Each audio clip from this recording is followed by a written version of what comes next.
Welcome back. Welcome back. You man Diamond K in here, of course, the Diamond K Show on firetelevision.com, the diamondkshow.com. Thank you for joining me. Thank you for tuning in. A lot of things to get into today. Of course, here in Baltimore, we had the mayor talk about his tenure, you know, his state of the city address, something that I always look forward to.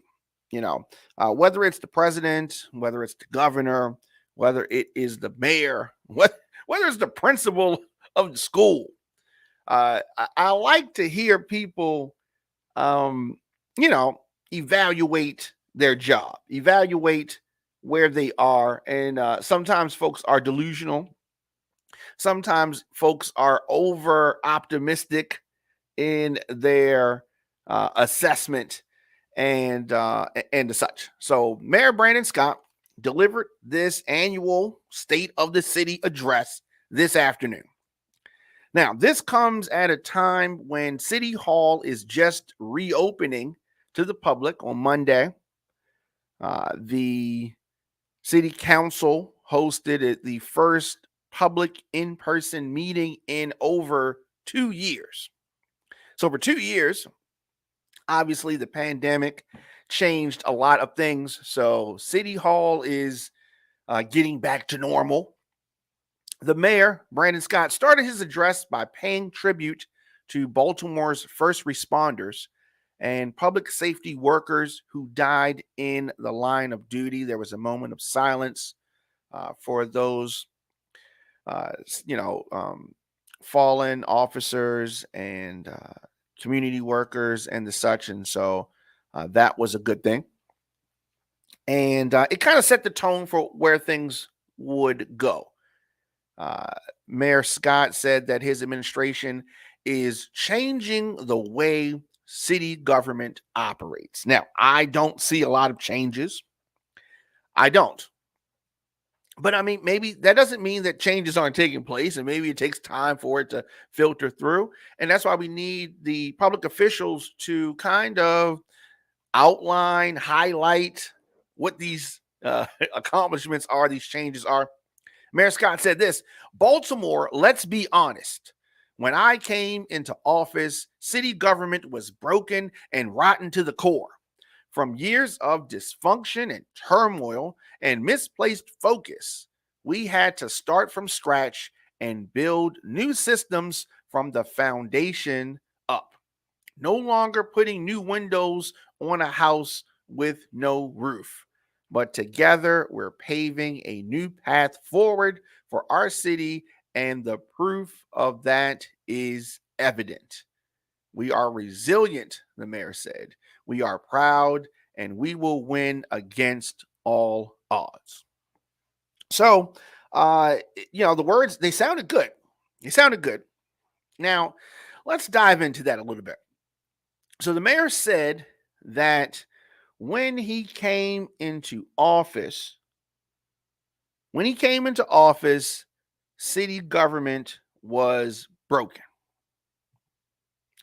City government was broken. He's referring to Baltimore city government, and it was rotten to the core. That is pointing to, the number of scandals that City Hall and Baltimore City politicians had been under. Right? Okay, that is true.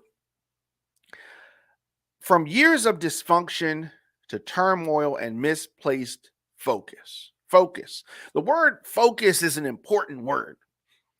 Misplaced focus. So that means, according to the mayor, that the city officials were zooming in on things that they should not have been zooming in on, and this leads me to believe that Mayor Scott, is saying that he refocused Baltimore's efforts and refocused the city government since he came into office.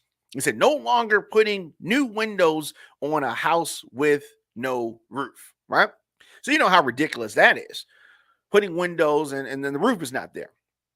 So he's saying that things were not handled in order. So obviously the roof should have been done before you change the windows. So he said he's paving a new path forward. So he's saying that we're on the road there. Now we haven't got there. Now the part that stands out to me in this paragraph is that the proof of that is evident. I'm going to need to talk to the mayor again. I talked to him in the beginning of his, administration when he first was elected.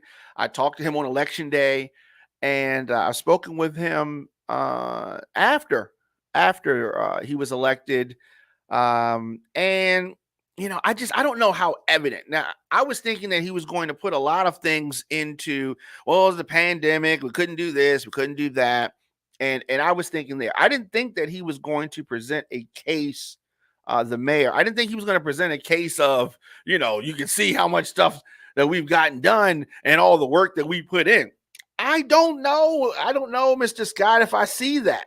I don't know. And so that would be my first thought. Oh yeah, that's right. I saw him at the city poly game as well. So he says that we're resilient, and Baltimore is resilient. Said that we're proud, and that's true as well.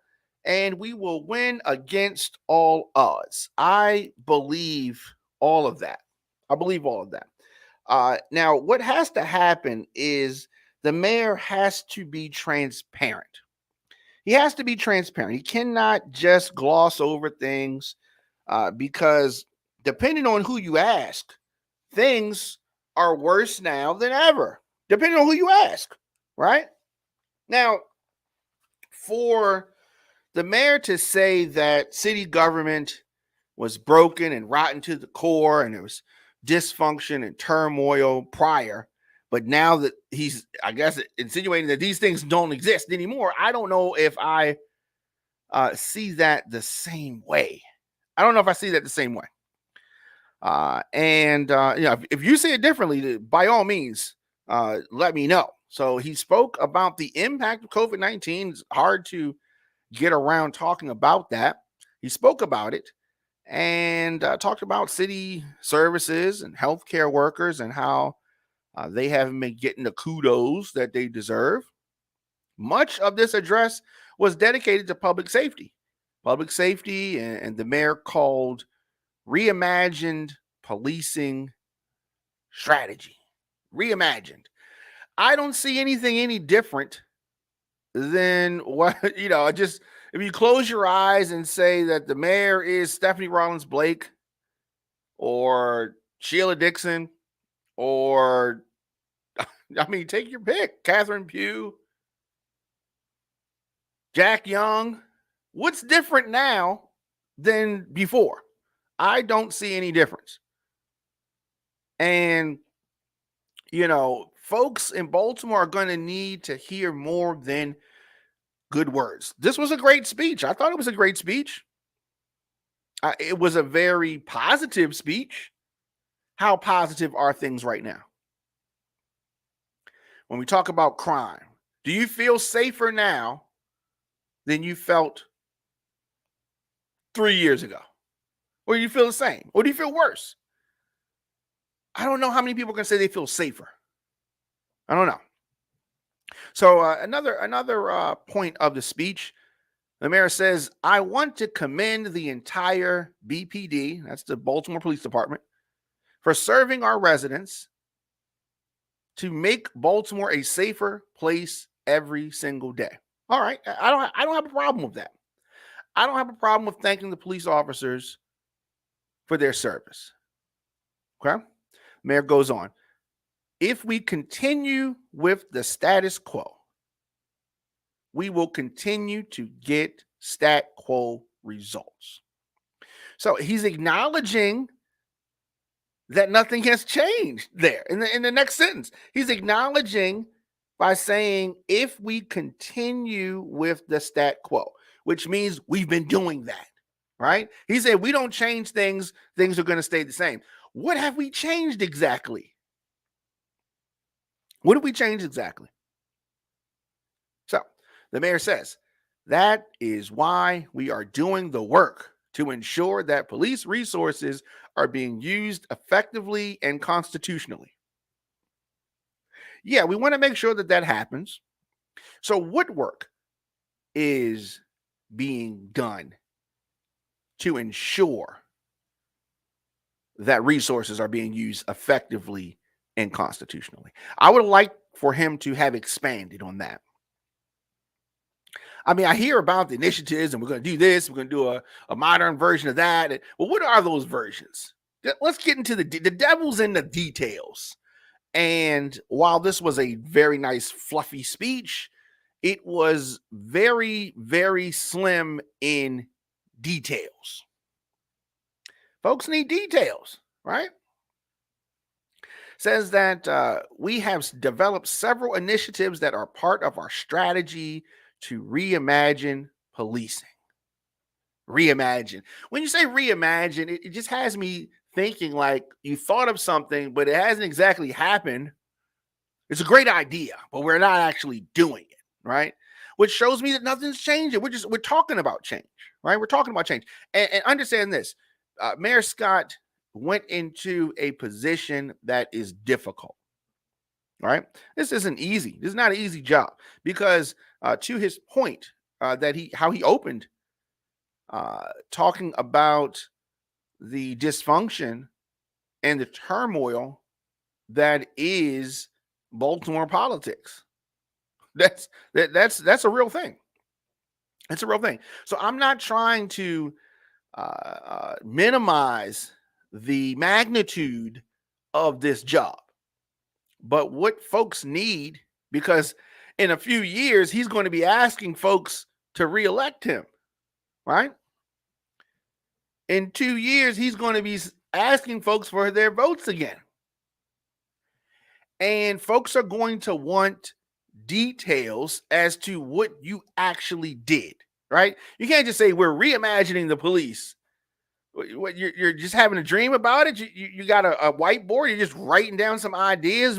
Let's reimagine. Okay, what are you doing? What is different? Where is crime? Crime is still at an all-time high, right? Now, can one person change it? No. Can the mayor change it? No. But the buck's going to stop with somebody, and it's going to probably be the chief of police and the mayor in that order, right?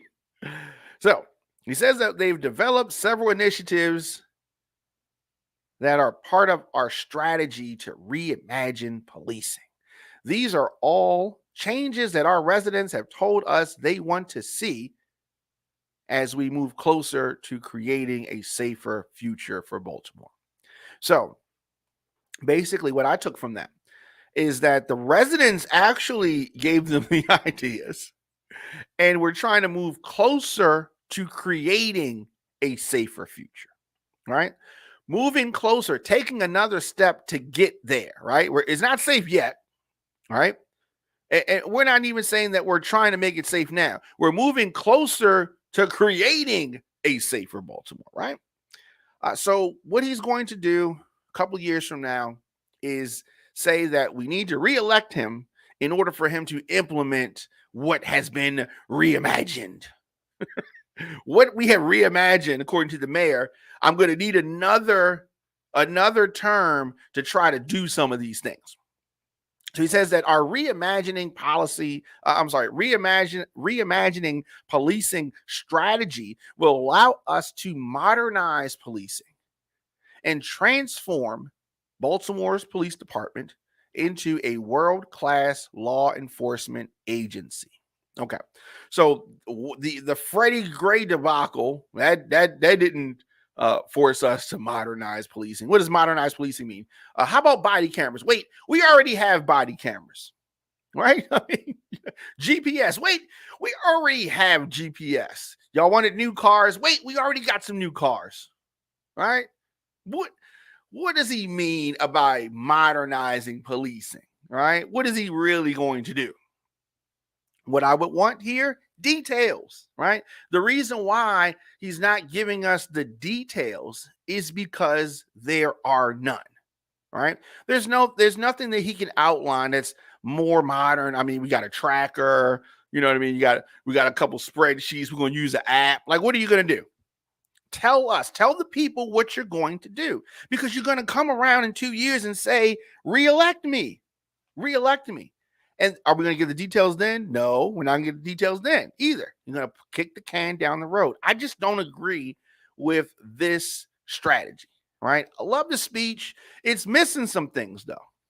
It's missing some things, and I want to see those things, because he's going to have a tough reelection campaign if things continue in the way that they're going now. Just tune in, Shaman Diamond K, of course, the Diamond K Show, onfiretelevision.com, the Diamond K Show.com, and we are talking about Mayor Brandon Scott and his State of the City address that went down today from City Hall, a newly opened to the public City Hall. Here on the program, we deliver the biggest political and trending news stories of the day with interviews and original reporting from across the country. Show is fun, show is upbeat, but I have to expose what's really going on. I'm in Baltimore, and I'm going to give you politics from an independent perspective. If a Republican's wrong, I'm going to call that out. If a Democrat's wrong, I'm going to call it out too. I'm doing that right now. We're talking about Mayor Brandon Scott and his State of the City address. This bunch of, unicorns and rainbows and imagining and not a lot of details. We're going to continue to talk about that on the other side. And I am here 6 p.m. Monday through Friday. Let's do this. Take a quick break, and we're going to come back here at onfiretelevision.com, radioonfire.com, the Diamond K Show.com. Be right back.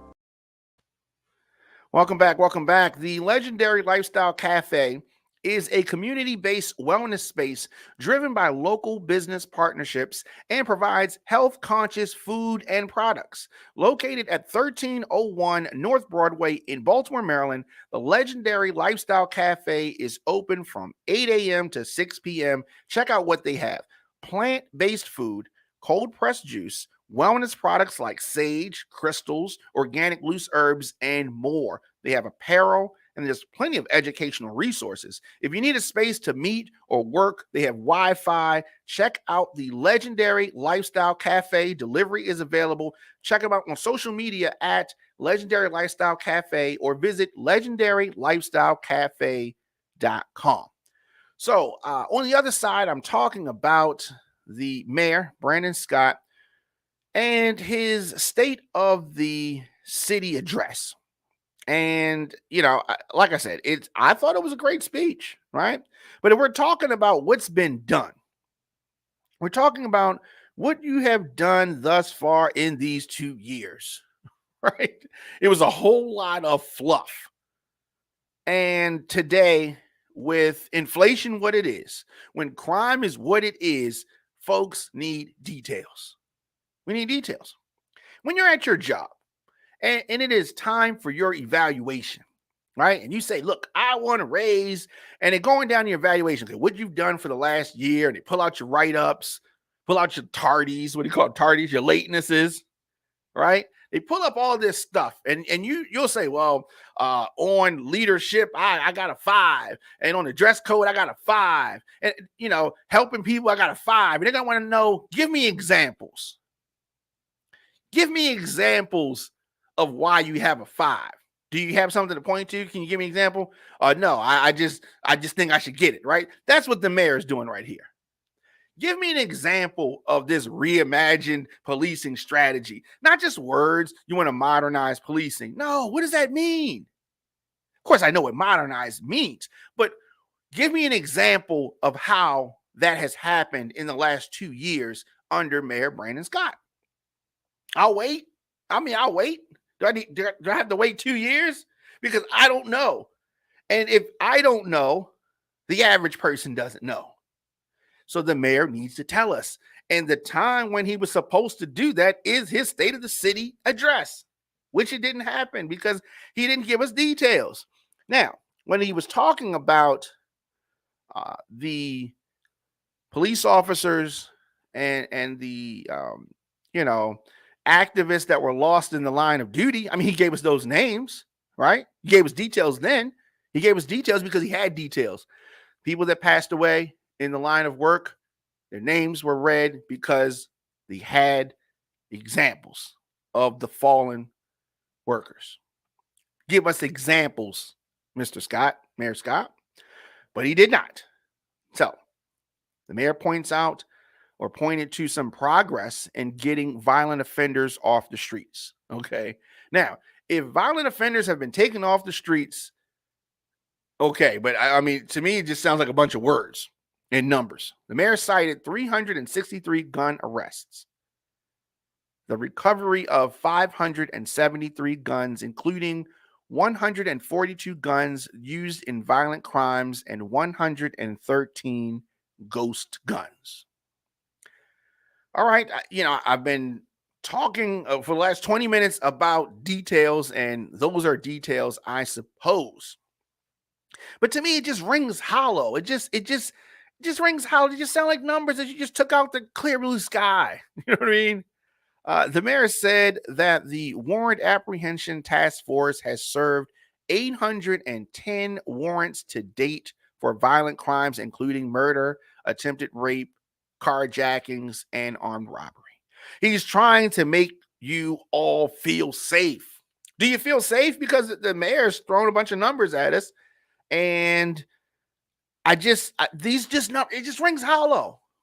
If you've done all of this, crime would be lower, right? If this is what it is, right? So if you say I'm arresting somebody for attempted murder or things like that, or serving these warrants, this doesn't mean that these people did it. These means that you think that the people did it, but then we don't even know if they actually did it. So if you just arrest somebody, we've seen so many bogus arrests. If you just arrest somebody and then you say, we're taking criminals off the street, you know what I mean? I need more than just words. Right. And these are just surface words. I need details.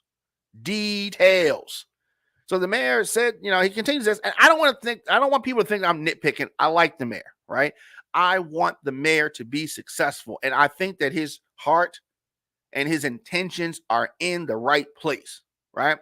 But it is my job to talk about these things. And just because you say it, I got to trust but verify, right? I can't verify any of this. The fact that we're so much safer now that Mayor Scott has been in office. The fact that I thought that this would have been a great time. If you want to bring it up, if you want to say that city government was broken and rotten to the core and dysfunctional and misplaced focus and turmoil, show me how you have cleaned it up. Tell me that. Tell me how you have refocused and realigned things. Tell me how you've raised Baltimore from the dysfunction, raised Baltimore from the turmoil and the rot, and you fixed things because you said they were broken. Give me those examples, right? We did this, we did that. No, none of that, just words.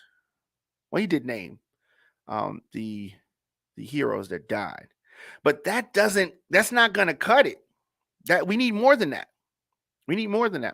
Scott said that he will unveil a smart policing program to allow officers to focus on crime and free them up from serving non-emergency calls. Here's the thing that's it's not hard to do this, right? It ain't hard to set the foundational pieces up. You mean to tell me that we have the 911 operators and they can determine what's a non-emergency call? Of course they can. This is already happening, right? This is already happening. But the mayor is going to say we're going to have a smart policing program. So what we've been doing before has been dumb, right? Are you admitting that the system was screwed up and it has just for years and years just been screwed up, the police? And all you can do is just change the focus and make it smart policing. It's just that simple, right? Now, how are you going to achieve these things? These are just words. And I understand that it is election season. I understand he's at the halfway point, and I understand clearly that he wants to be reelected. I get it. But I just don't know if this is going to be enough. This was enough to get him elected. I don't know if this is enough to get him reelected. Now, he does have time to turn it around. I just don't see it. I don't see it the way clearly his administration sees it. I'm sure they were high-fiving. Yeah, great job, Mayor. Yeah, you gave a great speech. And, I suppose he did. But there was no one there to push back. He didn't take questions, obviously. And he said that the city cannot address violence with policing alone. Okay, so that leads me to believe that you have something else in mind, right? Okay, policing alone. So you say all that to say we're gonna reimagine policing, and then after you come up with this just vague, small, smart policing program that's gonna make officers focus on crime and not non-emergencies, like people call them to get the cats out of the tree or something, right? All right, so we're going to focus on that. And he says, but then after all that, he says, well, policing ain't going to fix this. Why'd you even bring it up, right? Why'd you make that such a focus of things if that's not even what's going to solve the problem, right? Okay, so then he goes, so I'm thinking like you thinking. So what's going to solve the problem, Mr. Mayor? So now he's gonna set us up to tell us what is. Okay, so policing alone, oh, that's not going to address the violence. Okay, so what is? Let's get to that. So then he points to organizations doing violence prevention work and using all city agencies in an all hands on deck approach to fight violence. All right, so now we might be getting somewhere because we're talking about changing the mindset of our citizens. The mayor transitioned to addressing youth. Okay, now he's on the right path because we do need to address the young folk. He announced that in the upcoming budget, he is proposing investing $60 million more in city schools. Now I'm getting nervous. Okay, $60 million more in city schools. Wait, all the money that they've dumped in city schools in the past, right? You say that we're going to put this million and that million in the schools, and then the money goes somewhere else or gets reallocated, or because that 60 million was given, other monies do not come. And it just so much. We've been down this road. We have been down this road. This is one of the main components of what the mayor called the rot, the dysfunction, the turmoil, the brokenness. It came from money that was being pushed or supposed to be pushed to city schools that never went there, which is why, they're hot and they're cold in the schools and they don't have resources, and the teachers got to come out their own pockets because they said we were pushing money down there. And then the greed of folks whose hands the money goes through, it doesn't get to the students. So this is your answer? The same thing that people have been doing all along? This is the answer to get reelected? Say it ain't so. Say it ain't so. Say it ain't so. But here we go again. Brandon Scott, who I have had the pleasure, I think I've interviewed him probably 3 times since he's been elected. He's a nice guy, right? But we need more than just a nice guy. We need actions. We need you to say something. And I think that the biggest problem, when I talk to citizens, the biggest problem that I think that citizens have with Mayor Scott is they think that he's in over his head, right? They think that he's too young, quote unquote, too young to do the job. And I was hoping that he would show us that he is, as Baltimore State's Attorney Mosby has been saying lately, built for this. I want to see that he's built to do this job. It's a hard job. It's a hard job. And in a lot of instances, as you can see, it could be a thankless job. But this is the job that you signed up for. This is the job that you said you wanted. And this is a job that you were elected to do. So the folks are going to have questions. And when you say something, the folks are not going to be like, oh, yeah, the man said it, and that's enough. No, we're going to have some pushback. I got a lot of pushback. I'm going to need to sit down with the mayor again and address and ask him some of these things. So the mayor talked about the giving of the 60 million more in city schools, which to me this is a lazy reaction to a major problem, right? I thought he was gonna go in and say so. I thought he was going to say some good stuff. No, he's like my smart policing policy, and then we're going to dump some money in the city schools, just some random thing. You're dumping the 60 million in city schools for what? Like, where's this money gonna go? How are we going to hold folks accountable? How are we going to be able to see? Give us a smart tracker to see where this money is going. You want to do smart policing, the routing, that, which is just foolishness, right? You have a 911 operator who's supposed to decipher what's what. So what are you talking about? What are you talking about right now, right? This is the kind of stuff that makes me mad, right? Don't insult my intelligence, right? Don't keep recycling the same things or say some buzzword that some ad agency told you. If you say this word, this is going to make, our polls tell us that saying the word smart is going to automatically make the people going to believe what you're saying, right? I mean, he's just saying stuff just to be saying it, right? Saying stuff just to be saying it. People are dying in our streets. We ain't got time to be playing games, playing word games, buzzwords and hashtags and algorithm words. They sound like hardball, talking about the analytics. Out of here with that, okay? We need somebody who is serious about doing this. If you're not serious about doing it, then get out the way like Jack Young. Get out the way and go back and do whatever you was doing before. That's how serious this is. That's how serious this is. I'm not dumping on the mayor. I said it before. I like the mayor. But we need a serious person in office who seriously wants to change things. I mean, if you're trying to be the candidate of change, then change something. I haven't heard one thing that he's changed in 2 years. They're just opening the doors back up to City Hall. Oh, it's been COVID. I get it. But what have you changed, right? You're supposed to be the candidate of change. They've been doing things wrong all along. The old people was doing it wrong. So we need a young boy to come in here and do something. What have you done? Now is the time he's supposed to tell us. Now is the time he's supposed to have laid it out. But so we're talking about the young people, talking about 60 million that he wants to just dump into a school that's going to go into some people's pocket and we're never going to be able to find it. He pointed to 120 million invested in recreation and parks that is supported by organizations to support young people and communities. Really? What did that do? What did that do? What does that mean? They'll just say these random numbers.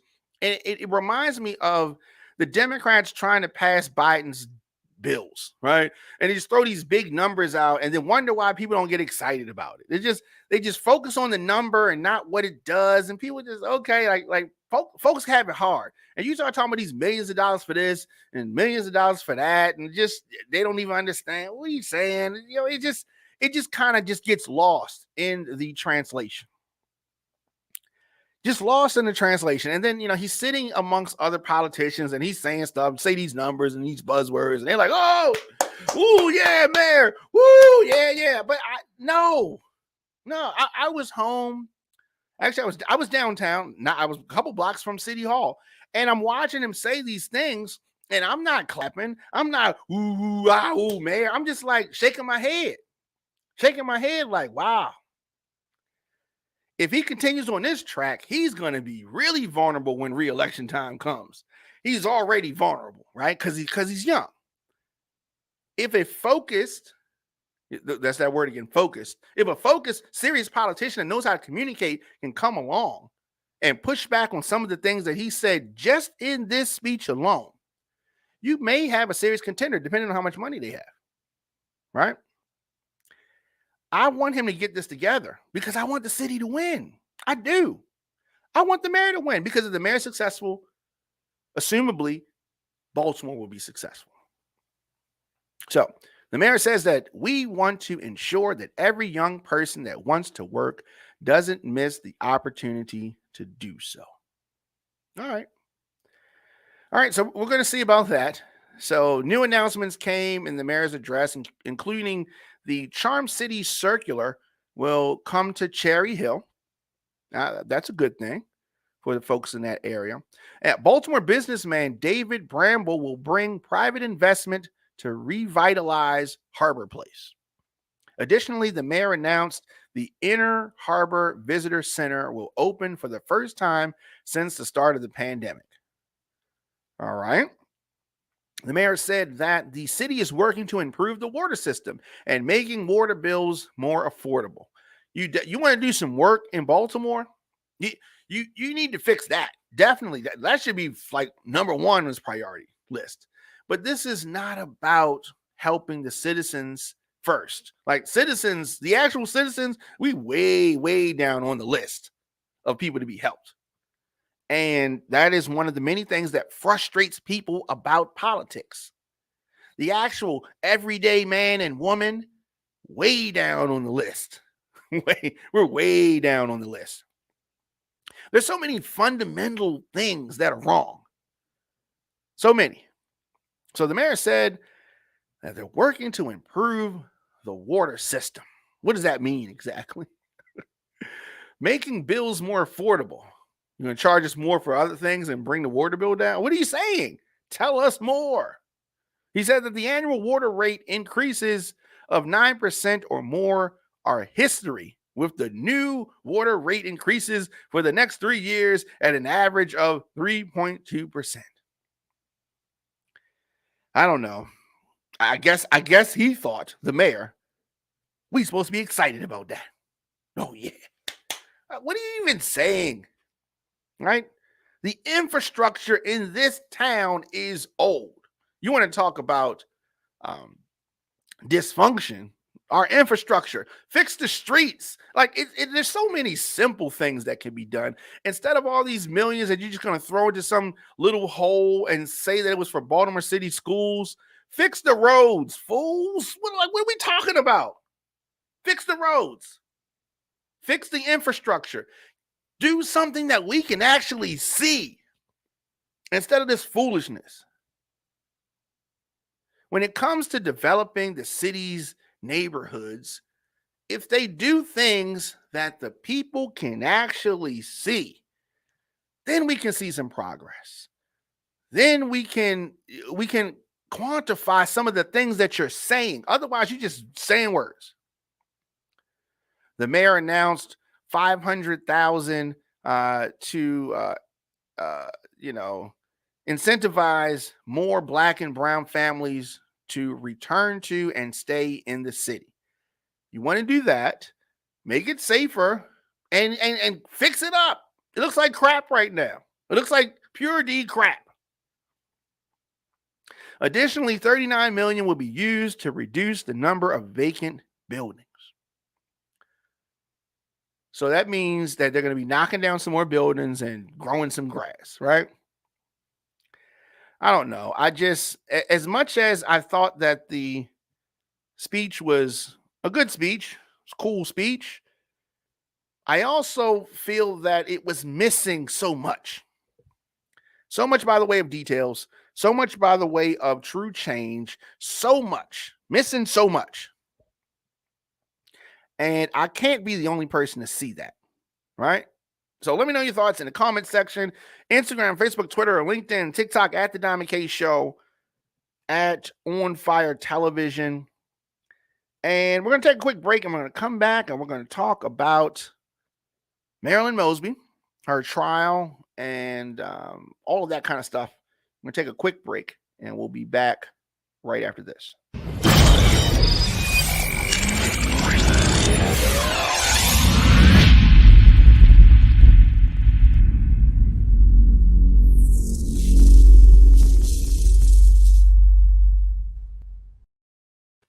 Welcome back. You and Diamond K in here, of course, the Diamond K Show.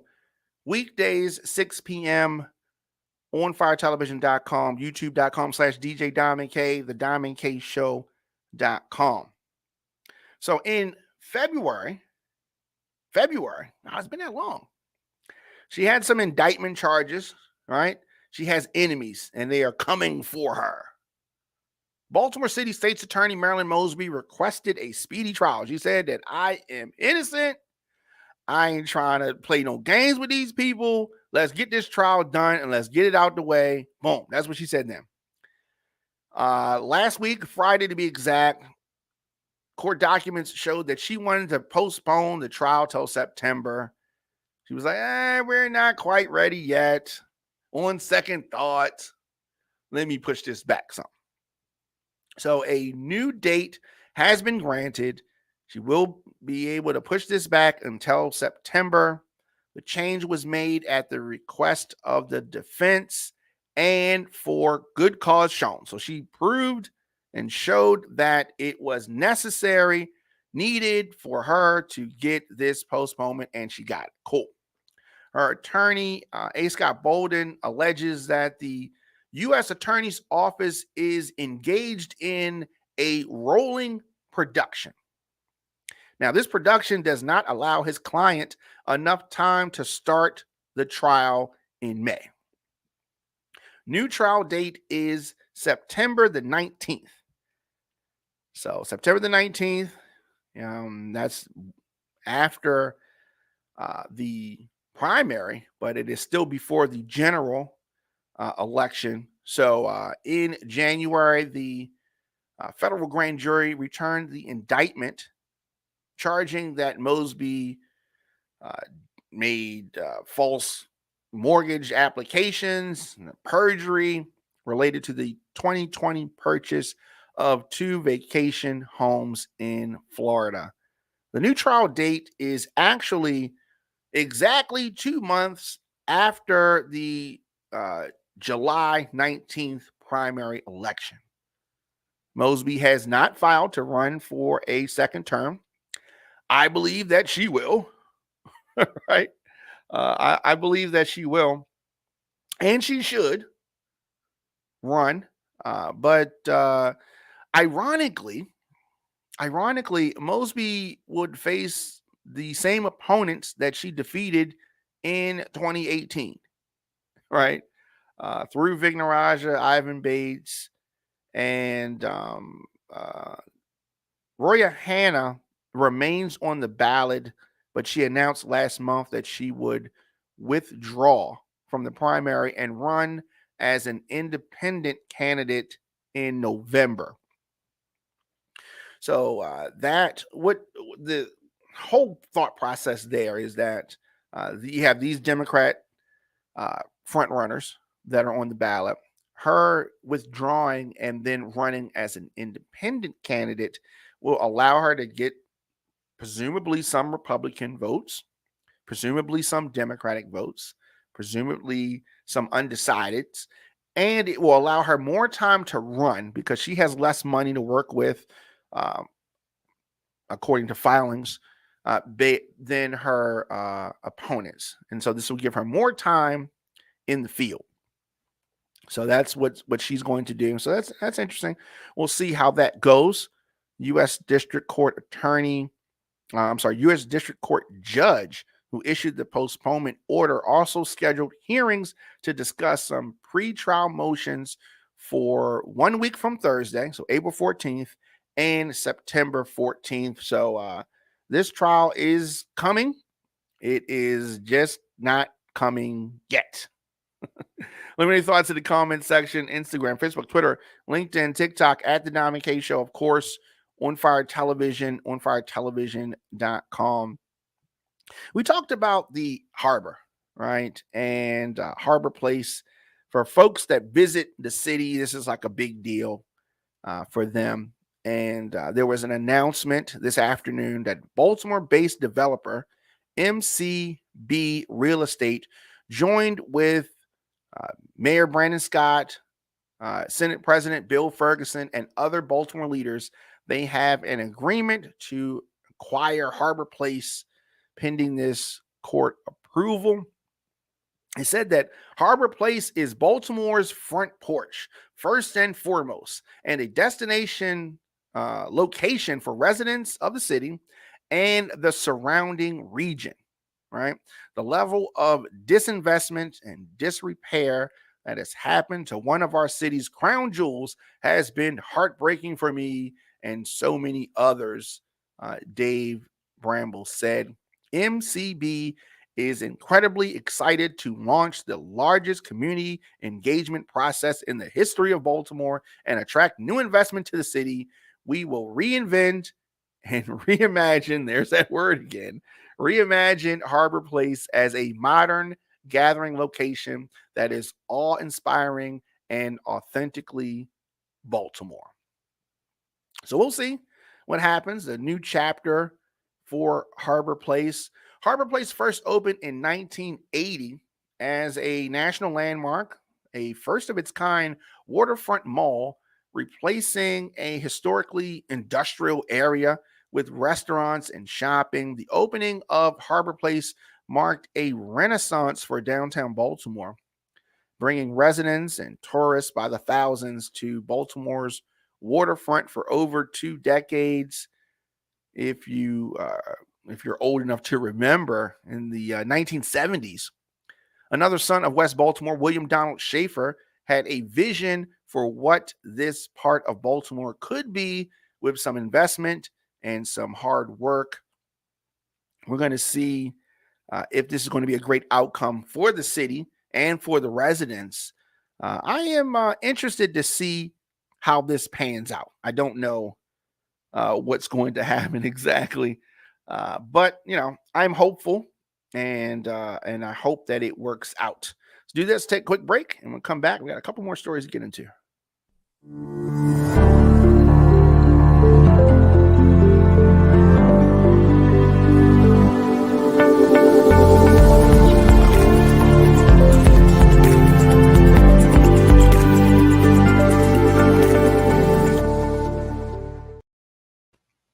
Welcome back. Welcome back. Your man Diamond K in here. The Diamond K Show, onfiretelevision.com, the diamondkshow.com.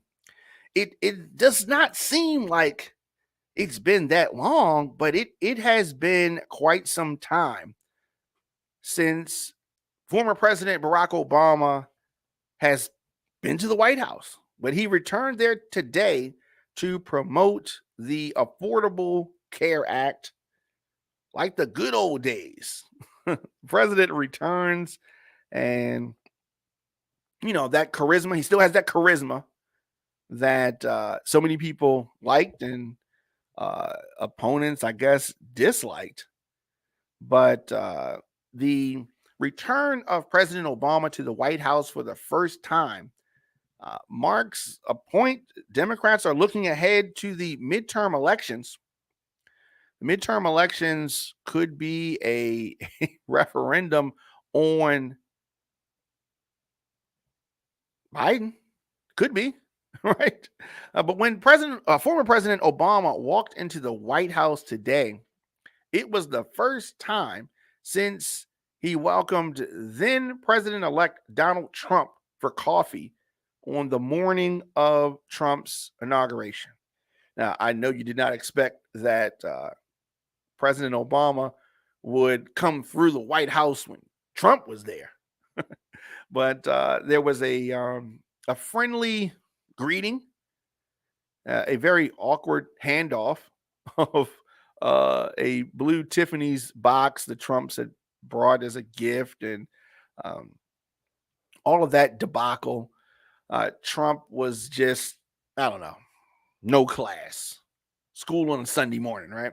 But anyway, that was then. This is now. Obama returned to the White House, did not include any of the ugliness that was there when he was handing off to Trump. Instead, he was celebrated for his signature achievement, which is the Affordable Care Act. They call it Obamacare. And ironically, it's alongside the man who served with him in the building for 8 years. Feels like the good old days, President Joe Biden said, alongside his one-time boss, whose return to the East Room resembled a reunion of his top allies, many of whom are now serving in Biden's cabinet or his Congress. So it was good to see. The energy was good. It's good to be back in the White House. It's been a while, President Obama said when he began his remarks. I confess, I heard some changes have been made by the current president since I was last here. Apparently, Secret Service agents have to wear aviator sunglasses now.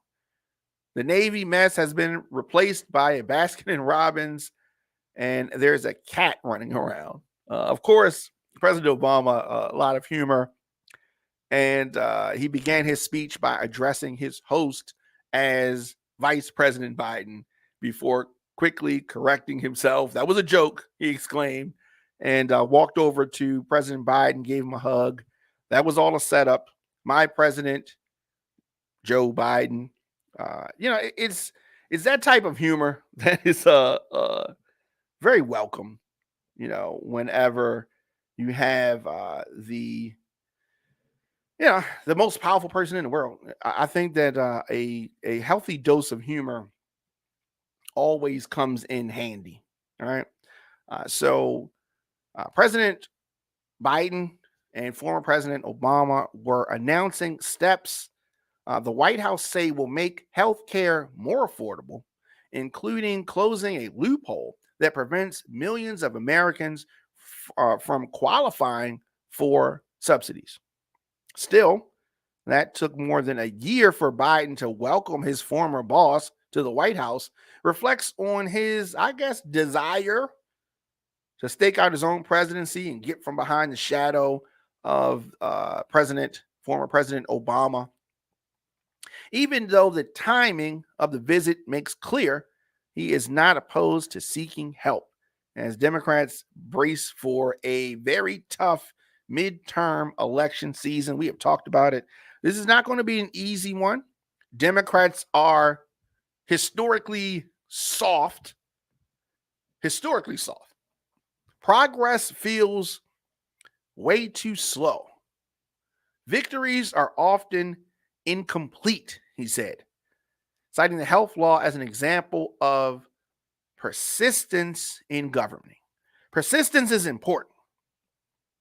This whole thing would not have happened without the persistence of many folks, many Democrats. So while I do dump on Democrats for their inability to meet Republicans with the same energy, they are often persistent. While President Obama has occasionally spoken to Biden over the last year, their telephone conversations have not been frequent. According to people close to both men, and they have seen each other only a few times in the last 15 months, despite President Obama living only 10 minutes away from the White House in D.C. In public, they play up a warm friendship that developed over President Obama's term. Biden often slips a reference to Barack in his remarks, hearkening back to a piece of advice or an inside joke or something like that. Sometimes the results are somewhat, pained, right? Because Biden is this, he can be kind of quirky, right? But I think that they are real friends, not just Washington friends. It does come across that way. And, so it was good to see him back there. The thing that stood out to me was Obama declined to endorse Biden over the other Democrats in the 2020 primary, a step that both men insisted was necessary to allow a true contest within the party. Okay. 4 years earlier, Obama had viewed Hillary as his successor instead of Biden, who decided not to run as he dealt with the death of his son, Beau. All that makes today's event a significant moment for both guys. For President Obama, it also marks the beginning of a string of public events, including a keynote speech on disinformation that he will deliver at Stanford later this month. So his return to the White House is the first sign of what many Democrats hope will be his increased involvement in the 2022 midterms. They are going to need someone with the style of former President Obama, with the ability to communicate with the base that former President Obama can do, and hopefully uh, ignite that base, because they are kind of you know lackluster right now. They are not they are not motivated right now. Now, President Obama is no stranger to uphill midterm battles. He endured his own losses in both 2010 and 2014. Yet he left office with an approval rating amongst the highest for any departing president, and still remains very popular. They are going to need his help. they, they are definitely going to need his help, and I think that they got it. I think they have it. I think that he's going to do his part. He ain't going to do it all. It is going to require a lot. Plans are underway and have been for months for the formal unveiling of his portrait. It's a presidential rite of passage that was disrupted during the Trump administration and delayed during the first year of the Biden administration, when the pandemic just made, these kind of public events limited and difficult. So that was former President Barack Obama. Happy to see him. Happy to see him. And, you've seen the clips. So it's good to see him back in the White House. It is good to see President Biden, just rubbing elbows with him. Maybe some of that charm can come off and help Biden. Biden has been dealing with a tough time. I mean, it's just, you got COVID, you got just social issues, you got inflation, you got all of these things. You have a lot of tough times. Hopefully, with Judge Jackson, this is a win. This will be a win for the president. Hopefully, we're going to see about that. So do this. Take a quick break. Come back. I want to talk about safe streets in Baltimore before we get out of here. The program, Safe Streets. So Don McKay Show, OnFireTelevision.com. We'll be right back.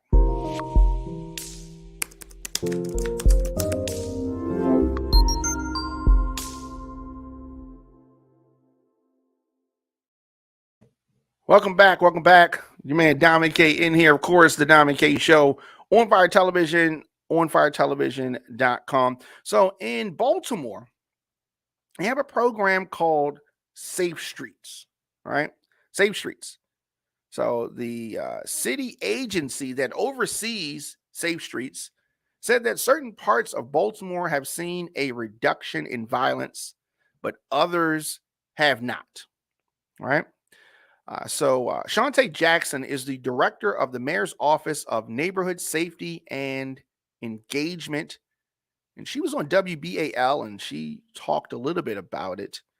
She said that already this year, they have mediated over 450 conflicts that would have ended up in violence. All right. So she said that we have seen reductions in some posts and fluctuations in other posts. So they think it's kind of up and down.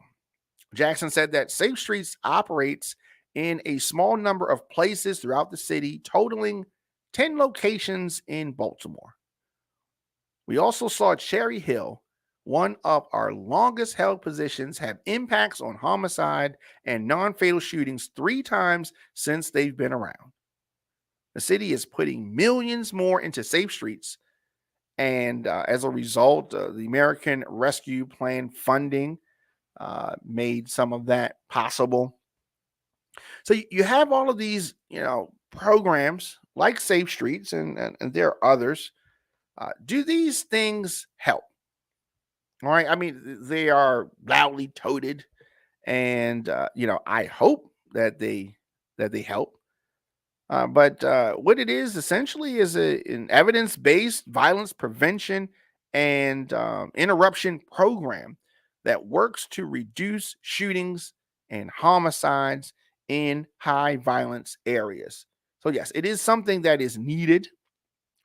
It is definitely. I mean, if they're able to stop one violent act, then it is it is victory, I think. So this safety initiative has reduced shootings And there was Dante Barksdale. That was uh, a life that was lost, somebody that was associated with Safe Streets. I mean, there's always going to be folks that are speaking negative about some of these initiatives. And I guess on another day, we'll have to have an official evaluation of Baltimore's Safe Streets program, and really have that conversation as to it's not going to cure violence.